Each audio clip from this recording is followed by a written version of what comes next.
Sou René de Caldas e hoje a gente vai ter uma aula falando sobre avaliação da força muscular. É uma aula bem básica, os princípios da avaliação, né? Para que ela serve, como que eu vou avaliar, eu vou dar alguns exemplos aqui de testes. Então é uma aula bem inicial para quem não conhece ainda a avaliação da força muscular e acho que vai ajudar bastante aí. Então, primeira coisa é por que a gente tem que avaliar a força muscular, né? Por que é um parâmetro importante de ser avaliado? Tanto para o seu cliente, para ele ver a evolução, quanto para você, para prescrever melhor, né? Para ter mais parâmetros de prescrição. Então vamos lá. Essa daqui é uma curva de progressão e controle do treinamento, né? O que ela indica aqui? O fitness, que é a sua capacidade de adaptação, né? Aqui no caso a gente tem um parâmetro de base, que é essa linha cinza aqui, ó. Que é como se fosse o estado que você está hoje. No caso, qualquer tipo de parâmetro físico você pode fazer esse gráfico aí, né? E aqui a gente tem um tempo, porque ao longo do tempo você tem períodos de fadiga, quando você está cansado, quando você está com dor muscular, quando você acaba de treinar, você perde um pouco do seu fitness, né? Você fica com a capacidade física um pouco menor por um breve momento de tempo, que pode durar aí alguns dias ou até semanas, né? Dependendo de quanto está sendo o seu treinamento naquele período, né? Se você está respeitando os períodos de descanso ou se tem alguma doença que te acometeu, uma gripe ou outro tipo de doença aí que possa te acometer, que você perde um pouco de rendimento, né? De fitness. E aí como é que funciona isso? Vamos dizer que a minha linha de base aqui, ó, a cinza, eu tenha 40 kg de força para 12 RMs no supino, né? Lembrando que RM é repetição máxima. Então, para executar 12 repetições no supino, minha carga máxima é 40 kg. Essa é a minha linha de base hoje.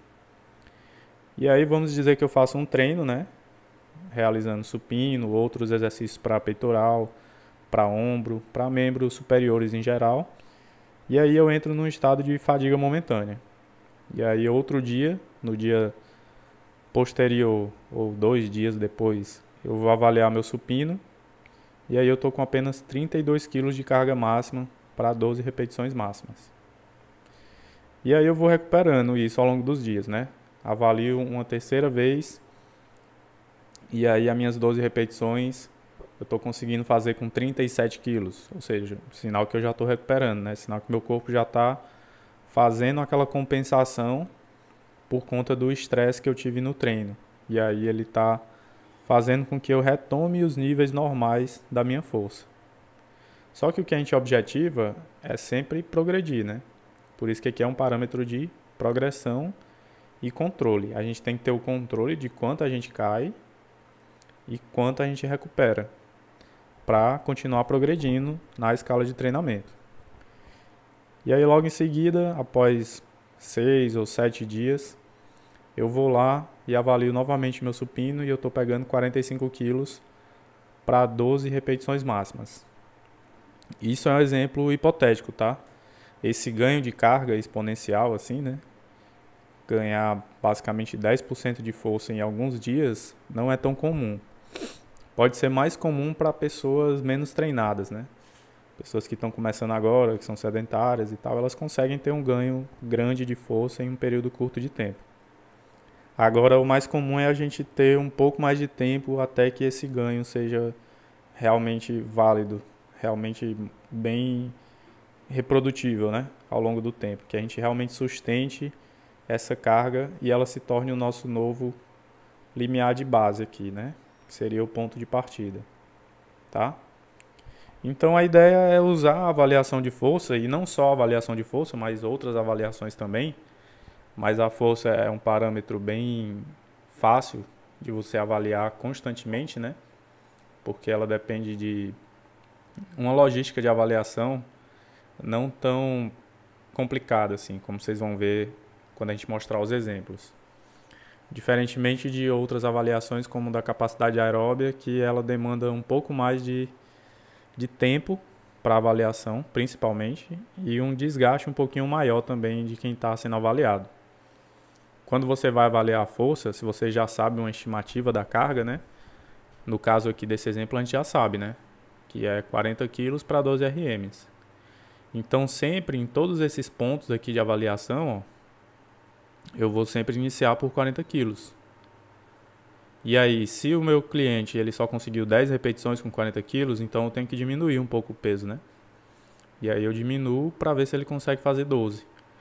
Então, a própria avaliação ela já funciona como uma espécie de aquecimento ou até mesmo o treino da pessoa que você está prescrevendo. Então, por isso que ela, logisticamente, ela é mais tranquila de ser feita, né? Porque ela demanda um tempo bem menor e principalmente quando você tem experiência, você sabe que seu cliente ele entende o corpo dele em relação a quanto de fadiga ele está sentindo naquele dia, fica até mais fácil você fazer uma estimativa de quantos quilos ele vai realmente conseguir levantar, né? Então isso com o tempo vocês vão pegando essa prática, beleza? Motivo 2, a força ela é um marcador de saúde e funcionalidade. Então a gente tem que constantemente estar avaliando a força do nosso cliente, do nosso aluno, para saber como é que está a saúde funcional dele mesmo, né? Principalmente se for cliente mais idoso, que a perda de força, né, ela é muito mais abrupta ao longo dos anos. Então a gente sempre tem que avaliar a força tanto no contexto de testes isolados, como o caso do supino reto, do leg press, como no caso funcional mesmo, avaliar a força dele em uma determinada função, seja para levantar de uma cadeira, seja para suspender algum objeto, como, sei lá, um garrafão de água ou um botijão de gás, coisas do tipo, né? Então a gente tem sempre que pensar por que aquela avaliação é importante para o nosso cliente, né? Se ele utiliza realmente aquela função, se aquele exercício que você está avaliando ele faz na prescrição de treino dele.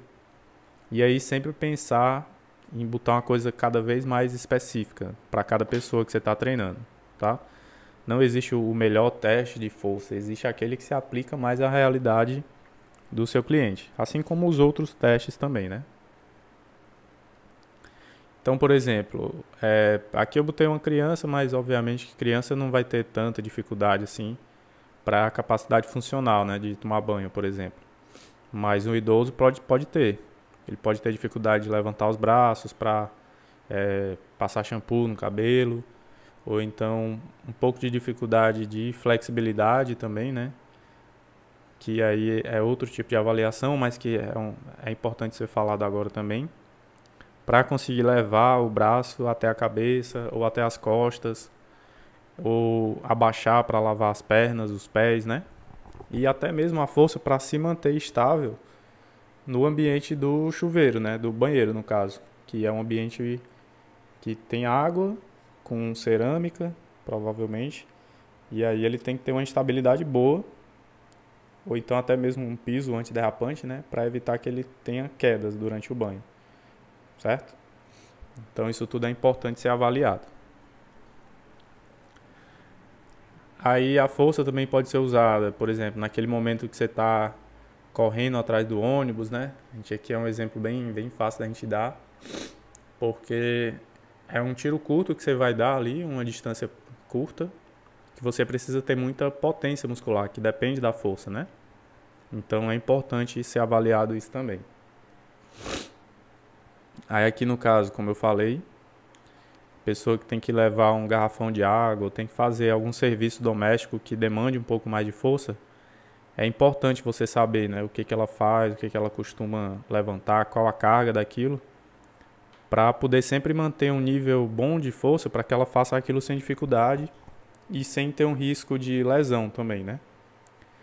O risco de lesão ele pode ser tanto pelo ato de levantar e sustentar o peso durante um tempo, ou então mesmo tentar levantar e não conseguir, de repente o garrafão ou o botijão de gás ele cai no seu pé, cai na sua perna e te machuca, né? Então a gente tem sempre que se preocupar com a funcionalidade do nosso cliente também. Pessoal, peço desculpas aí que eu tô com o nariz meio entupido e aí eu fico sempre puxando assim. Então vamos lá. Aqui tem uma evidência científica mostrando a importância de avaliar a força, né, para saúde e capacidade funcional também. Que eles mostraram que, ó, aqui a gente tem uma curva de regressão de sobrevivência, de probabilidade de sobrevivência, e aí aqui a gente tem várias linhas, né, que indicam o número de repetições que esses bombeiros, aqui no caso bombeiros da Índia, né, que eles fizeram no exercício de apoio de frente, certo? O máximo de repetições que eles conseguiram. Então o que esse gráfico diz pra gente? Ele diz que quanto menos repetições, aqui a gente tem uma faixa de corte aqui de 0 a 10 repetições, a probabilidade de você sobreviver, ela fica menor ao longo dos anos.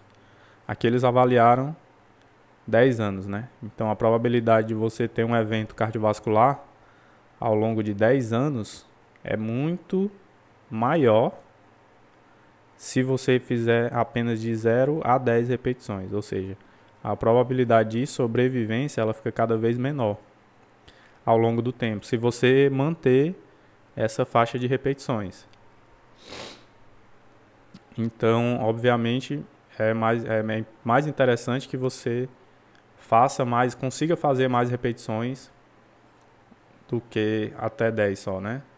Porque as faixas de sobrevivência aqui, ó, das outras faixas de repetições, elas são bem maiores. Agora, de quem faz só de 0 a 10 repetições, fica cada vez menor ao longo dos anos, tá?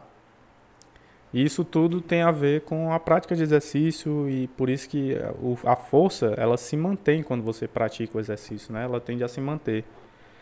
Dependendo do exercício, você pode manter com uma facilidade maior, né? Tem exercícios específicos para isso, que é o treinamento de força, obviamente, como o próprio nome já diz, mas também quando você pratica corrida, quando você pratica algum esporte, como futebol, basquete, você tende a manter os seus níveis de força, né? Porque em algum grau você vai ter que usar a força na prática esportiva, na prática de outras modalidades também de treinamento, não só no treinamento de força. Mas, obviamente, que o treinamento de força ele é específico para isso, né? Então, a tendência é que você ganhe mais fazendo treinamento de força do que os outros tipos de treinamento, tá? Mas você também nas suas atividades laborais, como por exemplo ser bombeiro, né? Tem muita atividade que exige força, que exige coordenação, equilíbrio, enfim. Se você continuar usando, se manter usando aquelas capacidades, a probabilidade é que elas também se mantenham, né? Que você não perca ao longo do tempo aqui, ó. Então você vai conseguir manter um nível de força considerável. E isso pode ser um preditor de boa saúde cardiovascular em geral, né? E não só cardiovascular também, mas risco menor de queda, com mais força, enfim, tem vários benefícios aí. O motivo 3 eu botei aqui como extra, mas na minha opinião ele é muito importante. Ele poderia ser considerado extra porque ele não é uma funcionalidade assim diretamente ligada à sua prescrição, né? E à saúde intrínseca do sujeito, mas ele ajuda nas duas coisas, tanto na sua prescrição quanto no desenvolvimento de saúde da pessoa que você está treinando. Vamos entender por quê. Quando o seu cliente, né, ele se sente muito fraco, ele acha que a capacidade física dele está muito baixa, ele fica desmotivado, né? E aí, ó, os níveis de força bem baixos aqui, como se fosse um gráfico de evolução da força, tá? Esse aqui. E aí ele vai ganhando um nível de força, ele vai ficando mais confiante, né? Ele vai enxergando que, olha, talvez realmente eu consiga fazer isso, talvez eu esteja ganhando força e talvez eu esteja me tornando mais saudável. E aí chega um determinado nível que ele já consegue notar visivelmente a diferença, né? De quando ele começou para como ele está agora. E aí fica muito mais fácil você conseguir que esse aluno ele se mantenha motivado para a prática de atividade física, tá?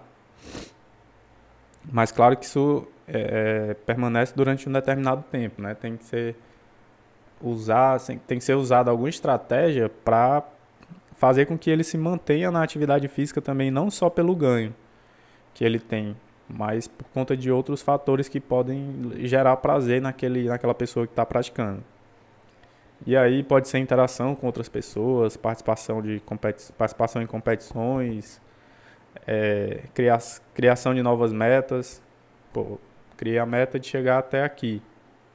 E agora que eu cheguei, para onde que eu vou, né? Qual a nova meta? Então, o ser humano ele é muito movido por isso, né? Por objetivos específicos e objetivos mais gerais também. Então, a gente tem que tentar criar sempre o ambiente saudável para que isso aconteça durante a prescrição. E avaliar a força pode ser um parâmetro para isso, porque quando a pessoa está aqui embaixo, ela vai conseguir notar a diferença, né, de ganho. E aí é sempre bom, como eu sempre falo, registrar esses ganhos, né? Saber quando que a pessoa estava aqui nesse nível, quando que ela passou para cá e quando que ela chegou aqui. Porque depois de um tempo, a tendência é que a pessoa se adapte a esse nível aqui, né, de força.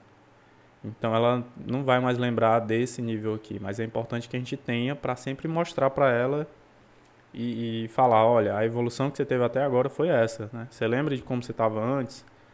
E aí sempre reafirmar para ela que a prática constante é que vai manter ela aqui, né?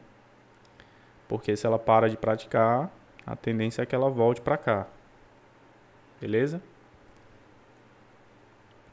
Então, portanto, os motivos principais aqui que eu listei para vocês são esses três, né?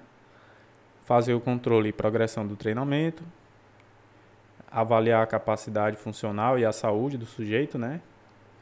E usar a estratégia de avaliação da força para manter a motivação do aluno.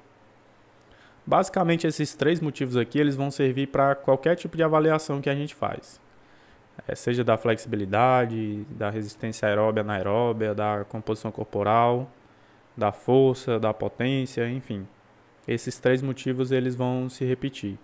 Alguns com mais frequência, né? Algumas capacidades são mais relativas, por exemplo, à capacidade funcional do sujeito. A força é uma delas, como a gente mostrou aqui, que ela tem uma repercussão direta na saúde do sujeito, né? Bem demonstrado como diminuição no risco de quedas, capacidade de realizar atividades do dia a dia e manter níveis adequados de atividade física, né? Porque quando você tem pouca força, a probabilidade de você manter esse nível de atividade física ele é menor também, porque você vai cansar mais rápido. Algumas atividades que exigem um pouco mais de intensidade você não vai conseguir manter porque você não tem um nível de força adequado. Enfim, tem vários pormenores aí, tá? Agora vamos lá para os exemplos de testes. Eu trouxe aqui 3 testes, né? Tem um teste de força abdominal, um teste de força de membros inferiores e outro de membros superiores. E claro que a gente tem outros testes, tem inúmeras formas de avaliar, mas esses 3 eles conseguem resumir bem claramente como que a gente avalia a força, tá? Esse daqui é um teste de resistência da força abdominal e do tronco, né, os dois juntos. E aí ele foi validado não só nessa idade, mas aqui eu trouxe um artigo de validação para 8 a 12 anos de idade, certo? Então foi feito com 7 avaliadores, ó, do 1 até o 7 aqui. E aí está aqui o coeficiente de correlação intraclasse dos avaliadores, aqui todos de ótimo a excelente, né? E aí como que é o teste? É um teste que todo mundo já deve conhecer, que é o teste da prancha abdominal, né? Acho que todos já devem ter feito ou então já devem ter ouvido falar ou visto algum vídeo, enfim. Então aqui basicamente o teste, como que ele funciona? Você vai manter essa posição, que essa menina está aqui na imagem, pelo máximo de tempo possível. E aí o registro do teste é justamente o tempo total, né? Como está aqui embaixo, ó. Aqui tem uns percentis, né? De 5 a 95%, ou seja, quanto maior o percentil, melhor classificado você está em relação àquela população que foi avaliada. Aqui no caso é de 8 a 12 anos, né? Então o seu percentil ele significa teoricamente qual a posição que você está, né? E o percentil 100% seria a posição mais alta que foi achada naquele sujeito, ou seja, você está acima de 100% daqueles sujeitos, tá? Então interpretem dessa forma. 5% você está acima apenas de 5% daqueles sujeitos, né? Então é um percentil bem baixo, e aí você vai evoluindo até chegar no percentil 95. Então quais são as regras, entre aspas, do teste, né? Apenas a ponta dos pés e antebraços tocando o chão. Manter o alinhamento do tronco durante todo o teste, esse alinhamento aqui, né? Você não pode subir o quadril, baixar o quadril demais, ou então botar o seu corpo mais para frente, botar ele mais para trás, flexionar demais aqui, fazer uma flexão plantar dos pés, né? E deixar o dorso do pé aqui apoiado no chão. Eu acho que seria até desconfortável também, né? Mas enfim, vale falar porque vai que alguma pessoa faz, né? E o avaliador ele vai avisar quando o alinhamento se desfizer e o indivíduo terá a chance de realinhar o movimento. Só que são apenas 2 vezes que isso pode acontecer, ó. 2 falhas de movimento. O teste vai ser suspenso. Se ocorrer uma falha, você pede para a pessoa consertar. Você fala, olha, você subiu demais o quadril, baixa mais um pouco. E aí a pessoa consertou, você tranquilo. Consertou, tá beleza. Se fizer mais uma vez, mais uma falha, aí o teste está suspenso, porque ela não conseguiu manter a posição. Então isso é um motivo de falha do teste, né? Qualquer saída da posição por 2 vezes, mesmo que não sejam repetidas, aí você suspende o teste. E, como eu falei, é contabilizado o maior tempo que o indivíduo permanece na posição sem falhar. No caso, 2 falhas, né? Em segundos, tá? Isso aqui é em segundos, não é 1 minuto e 10 segundos. Você tem que contar tudo em segundos. No caso, 1 minuto e 10 daria 70 segundos, né? Agora um teste de força de membros inferiores. Aí aqui está um artigo que utiliza essa avaliação, não é um artigo de validação, né? Mas é um artigo que mostra a metodologia de como utilizar e mostra a reprodutibilidade entre os avaliadores que fizeram o teste, entre os avaliados, enfim. E aí aqui tem um videozinho no YouTube mostrando como esse vídeo foi feito. Aqui o teste da prancha, como ele é isométrico, né? Então a foto já demonstra bem como é que ele é feito. Mas aqui, como é dinâmico, aí eu trouxe um videozinho para vocês, tá? Então vamos lá.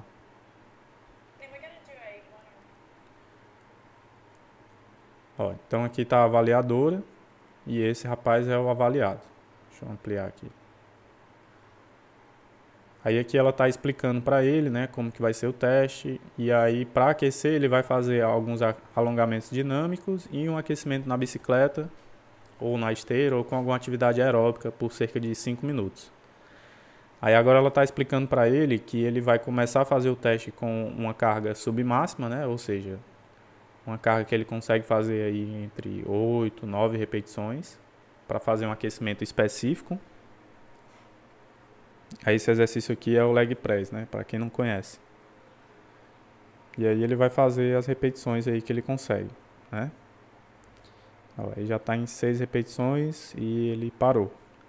O objetivo dele é avaliar, nesse caso aqui desse teste, o 1RM, né? Como está aqui em cima. Ou seja, uma repetição máxima.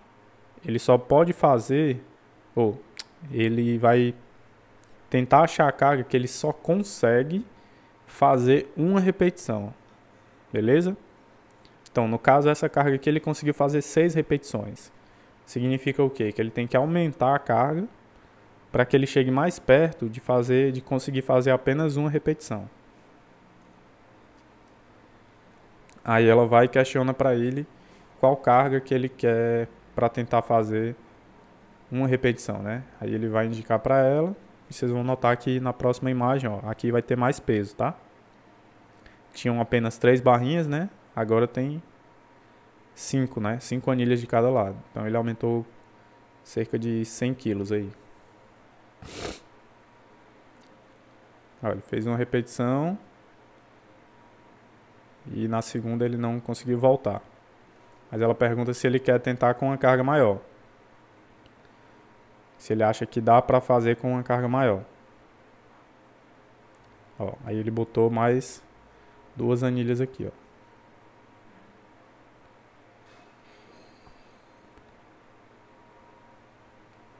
Aí agora ele vai fazer uma tentativa para fazer apenas um levantamento, ó. Então ele vai até embaixo e conseguiu levantar uma vez.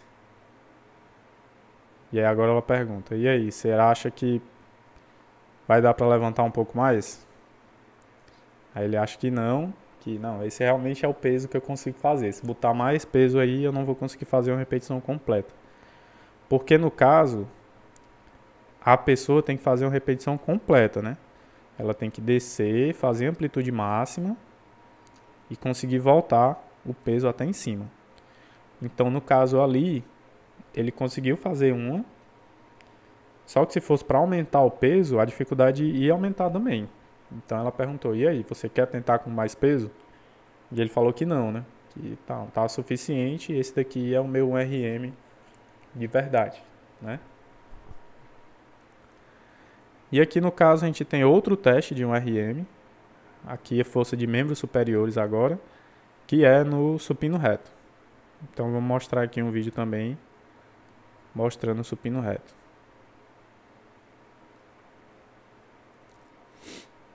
Aqui provavelmente foi um trabalho de faculdade ou alguma coisa do tipo.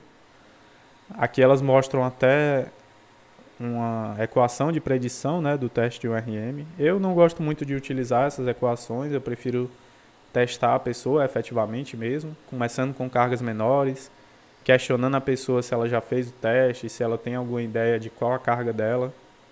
E daí a gente parte para fazer as séries, né? O ideal é que você faça o teste tentando apenas entre 4 e 5 séries para um dia de avaliação e que dê um descanso de 3 a 5 minutos aí para a pessoa entre as séries, né? Então vamos ver aqui o vídeo que elas explicam bem direitinho. Aí elas falando do teste, para que serve, tudo aquilo que eu já falei para vocês, mostrando aqui a equação, né? Então, vamos lá. Aí os equipamentos que vocês precisam. Aqui no caso para fazer o supino, é um rack de supino, né? O suporte para colocar a barra, o banco e a barra, né? Essa barra no caso pesando 20 quilos. E tem esse outro tipo de barra aí que elas possam utilizar também. Deixa eu voltar aqui novamente. Essa barra ela tem vários tipos de pegada, né? A pegada é diferente, ela não é feita no eixo horizontal, é feita no eixo vertical, como se fosse um eixo vertical no caso, né? E aí você pode fazer um teste utilizando essa barra também. Aqui no Brasil não é comum essa barra, eu pelo menos nunca vi aqui, não é muito utilizada.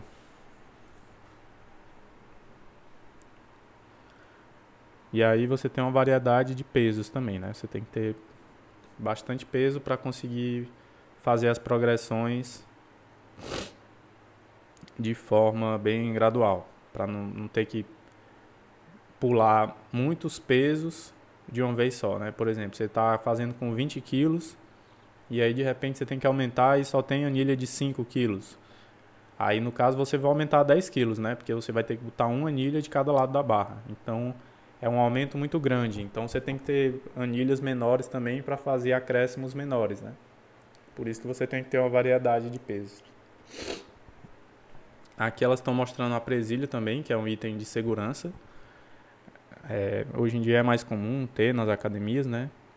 Mas sempre que você puder, você pode até ter as suas também para levar. No caso de algumas academias não terem, ou então terem, mas com uma qualidade baixa, é importante a gente ter esse equipamento de segurança também aí. Aí aqui elas botam a resistance band como opcional, né? Só para fazer um aquecimento mesmo da articulação. Aí aqui elas estão dizendo medidas de segurança para você evitar pôr o aluno em risco, né? Então você tem que colocar ele num ambiente seguro, sem nenhum perigo próximo. Você tem que colocar um peso correspondente, né, ou a distância da barra até o banco do supino, correspondente ao tamanho do braço do cliente, para que ele faça o movimento completo e tenha segurança de deixar a barra novamente no suporte. Enfim, são situações básicas aqui que vocês vão ver ao longo do vídeo, tá?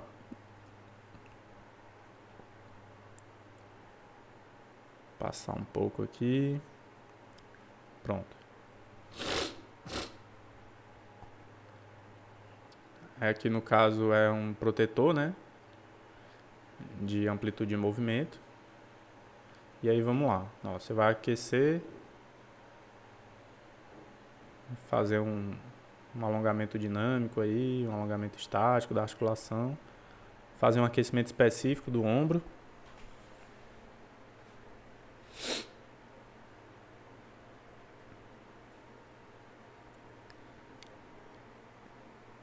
Ó, aqui no caso elas estão indicando que essa cliente ela já tinha testado um RM antes.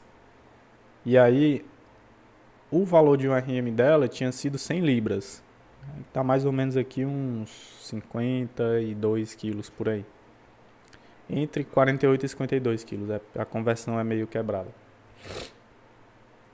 Então elas vão começar a fazer um reteste a partir dessa carga aqui, né?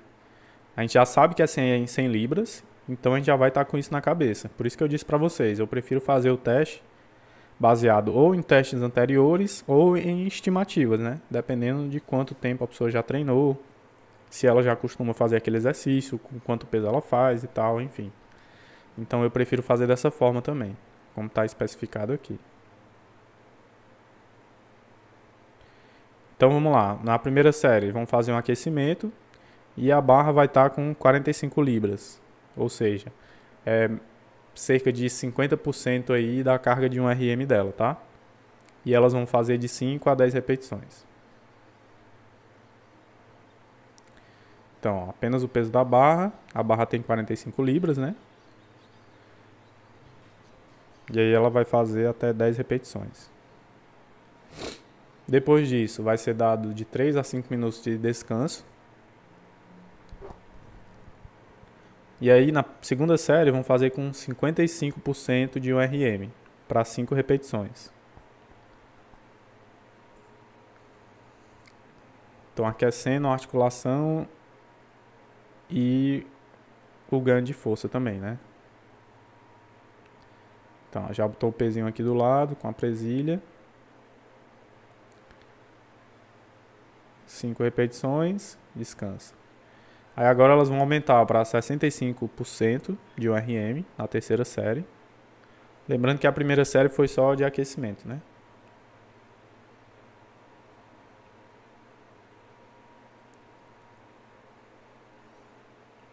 Agora vão para a quarta série com 75%. Assim, esse método que elas estão fazendo, elas estão progredindo gradualmente aqui, mas você já pode... Por exemplo, eu faço a primeira série de aquecimento e na segunda eu já chego mais perto ali de 85, 90% de um RM. Com a pessoa conseguindo fazer apenas 3 ou 4 repetições, porque aí o teste ele se torna mais rápido também, né? Mas vocês podem fazer dessa forma aqui também. Só que demora um pouco mais, como vocês vão ver. Então agora já está uma carga um pouco mais difícil, né? A gente vê pela velocidade de movimento dela aqui, ó, já diminuiu um pouco. Agora ela já está com 85% de um RM e vai tentar fazer uma repetição. Ó, ficou um pouquinho mais difícil. Agora com 95%, né? Tá na sexta série já. Aí 95 libras. Ó, quase que não conseguiu subir. E aí elas fizeram os cálculos e aí vão tentar fazer com um pouquinho a mais do que o primeiro teste dela. Porque elas acham que a pessoa ganhou força, né? Então elas vão botar 105 libras ao invés de 100, que seria o 100% dela antes. Elas vão botar 5 libras a mais. E aí vão tentar fazer o teste para ver se dá certo. Ó, Aqui no caso ela não conseguiu, né? Precisou de ajuda, então não valeu. Ó. No entanto, o cliente não conseguiu fazer mais do que 100 libras, né? Então permaneceu em 100 libras a carga para um RM do supino reto. Ó.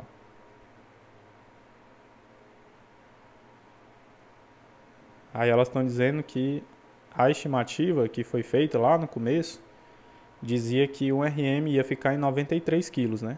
Ou 93 libras. Sendo que no caso ela conseguiu fazer com 100, né? Aí aqui estão só mostrando a finalização. Aqui outra tabelinha mostrando a classificação, né? Aqui o percentil também, ó. De 40 até o 99. Aí você tem os valores aqui em relação à força relativa, né?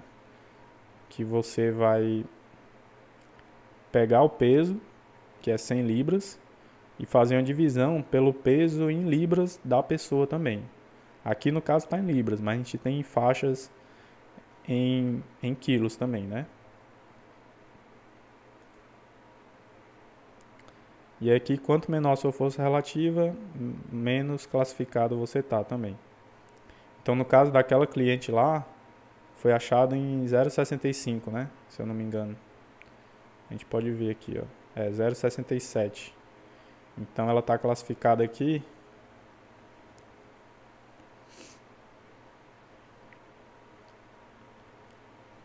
como bom, né? Classificação boa. Acima da metade aqui, né? Tá com 65 mais ou menos. Então tá com 60 no percentil 60, tá? Classificação boa aqui. Então vamos lá voltar. Então é isso, pessoal. A aula de hoje foi essa. Tem outros testes aí também de força. Tem teste que não é de 1 RM, mas é de 2, 3, 4, 5, 6, enfim. Você pode fazer teste de RM para qualquer faixa de repetições, né? Os mais comuns são os de 1 RM, de 10 RM, de 12 RM e de 8 RM. Né? Os mais comuns de você ver aí na literatura científica são esses. Mas existem outros também, de 4 RM. Né? Não é tão comum, mas é utilizado também. E, enfim, a avaliação de força é isso. A gente tem outros testes também, como o teste de potência, teste de resistência muscular localizada, mas isso aí é para outra aula. Aqui nesse primeiro momento eu quis trazer esses testes básicos aí, que falam da resistência de tronco e abdômen e da força máxima de membros superiores e membros inferiores, tá? Esses exercícios, né, aqui o supino e o leg press, são muito utilizados para a testagem, porque eles são bem comuns e são multiarticulares, e são exercícios que geralmente as pessoas costumam executar, né, ou pelo menos exercícios similares. E aí é fácil de você escolher eles para avaliar a força geral da pessoa, como que a pessoa está naquele momento, tá bom? Então sempre lembrem da frase: baseia a tua prescrição na ciência, que o resto é consequência. Sempre lembrem de ler artigos científicos, ler protocolos validados de avaliação e entender o porquê que vocês estão fazendo aquela avaliação, né? Por que ela é importante para a sua prescrição, para a avaliação de saúde do seu cliente e por que seria interessante você continuar fazendo, tá? Então sempre lembrem disso. Se quiserem me seguir nas redes sociais, eu tô lá no Instagram como rcaldashh. De vez em quando eu publico alguns textos falando sobre treinamento de força, protocolo de avaliação, enfim, é parte da educação física em geral, né? Então, quem tiver interesse, só me seguir lá, tá bem? Eu agradeço a todo mundo que assistiu e até mais. Valeu!